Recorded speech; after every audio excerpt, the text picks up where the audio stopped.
ನಮ್ಮ ಮದುವೆಗೆ ದೀಪದಂತೆ ಮನೆ ಬಾಗಿಲು ತಾವು ದಾಟಿದ ಕ್ಷಣದಿಂದಲೇ ಮನಸ್ಸು ಹರ್ಷದಿಂದ ತುಂಬಿದೆ.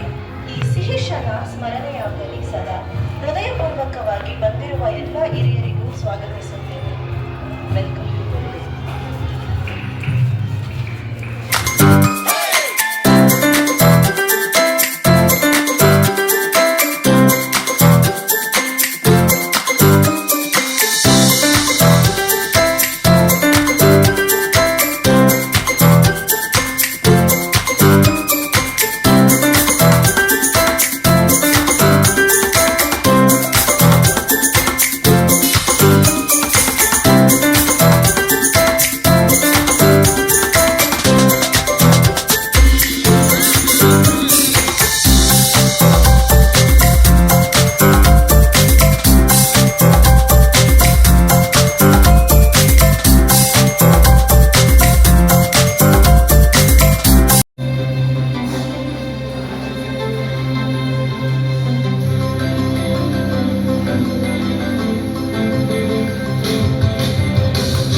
ಅಜ್ಜ ಅಜ್ಜಿಂದರೆ ಎಲ್ಲರಿಗೂ ನಮಸ್ಕಾರ.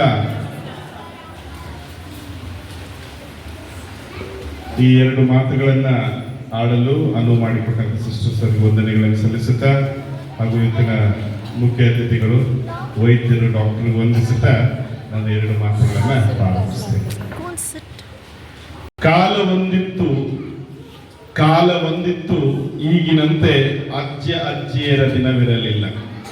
ಹಿಂದೆ ಕಾಲ ಒಂದಿತ್ತು ಈಗಿನಂತೆ ಅಜ್ಜ ಅಜ್ಜಿಯರ ದಿನಗಳು ಇರಲಿಲ್ಲ.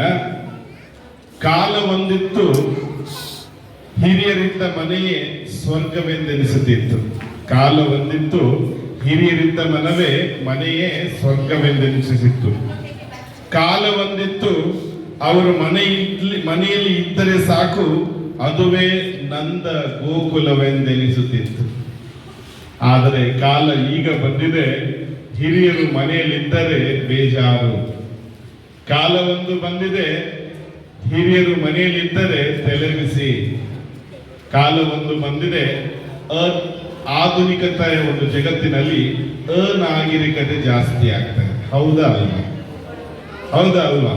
ಸೊ ಆ ಒಂದು ಕಾರಣದಿಂದ ಈ ಗ್ರ್ಯಾಂಡ್ ಪೇರೆಂಟ್ಸ್ ಡೇ ಅಥವಾ ಅಜ್ಜ ಅಜ್ಜಿಯರ ದಿನವನ್ನ ನಾವು ಯಾಕೆ ಆಚರಣೆ ಮಾಡ್ತಾ ಇದೀವಿ ಅಂತಂದ್ರೆ, ಯುವ ಪೀಳಿಗೆ ಇವರಲ್ಲ, ಇವ್ರ ತಂದೆ ತಾಯಿಗಳು ಅರ್ಥ ಮಾಡ್ಕೊಳ್ಬೇಕು. ಯಾಕಂದ್ರೆ ಇವರಿಗೆ ನೀವೇ ಜೀವ ಈಗ. ಯಾಕಂದ್ರೆ ತಂದೆ ತಾಯಿಗಳು ಕೆಲಸಕ್ಕೆ ಹೋದಾಗ ಅವರ ಪಾಲನೆ ಪೋಷಣೆ ಮಾಡುವಂತವರು ಅಜ್ಜ ಅಜ್ಜಿಯಲ್ಲಿ. ಹೀಗೆ ಒಂದು ದಿವಸ ಶಾಲೆಯ ಮಕ್ಕಳನ್ನ ಪ್ರವಾಸಕ್ಕೆಂದು ಕರ್ಕೊಂಡು ಹೋಗಿದ್ರು. ಪ್ರವಾಸಕ್ಕೆ ಕರ್ಕೊಂಡು ಹೋದಾಗ ಅವ್ರನ್ನ ಎಲ್ಲಿ ಕರ್ಕೊಂಡು ಹೋಗಿದ್ರು ಅಂತಂದ್ರೆ ಒಂದು ವೃದ್ಧಾಶ್ರಮಕ್ಕೆ ಕರ್ಕೊಂಡು ಹೋಗಿದ್ರು. ಕರ್ಕೊಂಡು ಹೋದಾಗ ಅಲ್ಲಿ ಒಂದು 7ನೇ ಕ್ಲಾಸಿನ ಮಗು ನೋಡ್ತದೆ ಅಜ್ಜಿ ಅಲ್ಲಿ ವೃದ್ಧಾಶ್ರಮದಲ್ಲಿದ್ದು, ಅವಳು ನೋಡಿ ಅಳ್ಕೊಂಡು ಮನೆಗೆ ಬರುತ್ತದೆ. ಮನೆಗೆ ಬಂದು ಅಪ್ಪ ಅಮ್ಮನಿಗೆ ಹೇಳ್ತದೆ, ಯಾಕೆ ಅಜ್ಜಿನ ನೀವು ಅಲ್ಲಿ ಬಿಟ್ಟಿದ್ದೀರಾ ಅಂತ ಕೇಳಿದಾಗ, ಇಲ್ಲ ಅಜ್ಜಿಗೆ ಮನೆಯಲ್ಲಿದ್ರೆ ಎಲ್ಲರೂ ತೊಂದರೆ ಕೊಡ್ತಾರೆ, ಯಾವಾಗ್ಲೂ ಕಿರಿಪಿರಿ ಅಂತ ಇರ್ತಾರೆ, ಅದಕ್ಕೆ ಅವ್ರನ್ನ ಅಲ್ಲಿ ಬಿಟ್ಟು ಬಂದಿದ್ದೀವಿ ಅಂತ ಹೀಗೆ ಮಾತಾಡ್ಕೊಳ್ತಾ ಇರುವಾಗ ಆ ಮಗಳು ಹೇಳ್ತಾಳೆ, ಹಾಗಾದ್ರೆ ನಿಮಗ್ ವಯಸ್ಸಾದ್ಮೇಲೆ ನಿಮ್ಮನ್ನು ಅಲ್ಲೇ ಬಿಟ್ಟು